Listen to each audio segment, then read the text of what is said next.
काजल पूरी रात सो नहीं पाई। अगली सुबह काजल सारी रात सो नहीं पाई थी। उसे बार बार सावित्री देवी की रोती हुई आंखें याद आ रही थी। काजल मन में सोच रही, माँ जी इतने सालों से ये दर्द अकेले सह रही है। नाश्ते के टेबल पर काजल, तुम इतनी परेशान क्यों लग रही हो? काजल कुछ देर चुप रही, फिर उसने सारी बात बता दी। क्या माँ आज तक भैया को याद करती है? ये क्या कह रही हो तुम? क्या आपको पता नहीं था? मैं तब बहुत छोटा था, बस इतना याद है कि एक दिन भैया घर छोड़कर चले गए थे। उसके बाद माँ कभी पहले जैसी नहीं रही। इसी समय सावित्री देवी वहाँ आ गई। क्या बातें हो रही है? उनकी बातें सुनते हुए अमित उनकी तरफ देखने लगा और कहा, माँ, भैया की याद आ रही थी। ये सुनकर सावित्री देवी कुछ पल के लिए चुप हो गई और कहा, कुछ रिश्ते सिर्फ यादों में रह जाती है बेटा। ना कहकर वे दुखी मन से वहाँ से चली गई। इसी रात को जोरों से बहुत बारिश हो रही थी और सावित्री देवी मंदिर के सामने बैठकर भगवान से प्रार्थना कर रही थी। हे भगवान, बस एक बार मेरे बेटे को वापस भेज दो। और मैं आपसे क्या ही मांगू, मुझसे अब और सहा नहीं जाता ये दर्द।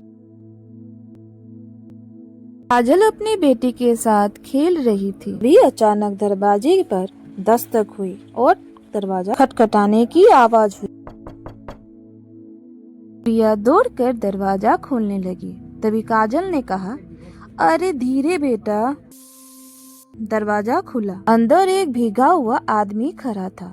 उसके कपड़े पुराने थे, आंखों में थकान थी, लेकिन चेहरे पर अजीब सी उम्मीद थी। बाहर और जोरों से बारिश हो रही थी। तभी गुड़िया ने उस इंसान से कहा, आप कौन हो और आप कहाँ से आए हो? क्या सावित्री देवी यहाँ रहती है? बाहर बातें सुनते हुए अमित बाहर आया। जी, आप कौन और आपको उनसे क्या काम है? बातों को अनसुनी कर वह आदमी घर के अंदर देखने लगा, जैसे किसी को खोज रहा हो। तभी सावित्री देवी बाहर आई। उनकी नजर उस आदमी पर पड़ी और उनके हाथ कांपने लगे।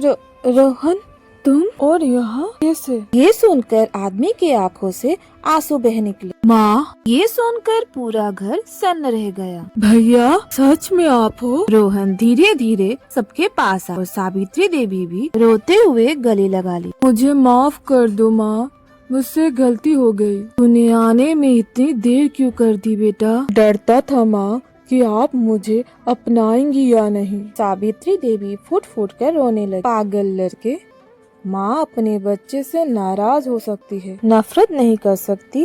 तो दोस्तों, रोहन के वापस आने के पीछे एक ऐसा सच था जिसे सुनकर सबके होश उड़ गए। और ये सच कौन सा था, ये जानने के लिए ये देखते रहिए और मेरे चैनल को लाइक और शेयर कमेंट जरूर करें। तो फिर मिलते हैं नेक्स्ट वीडियो के साथ। तब तक बाय बाय।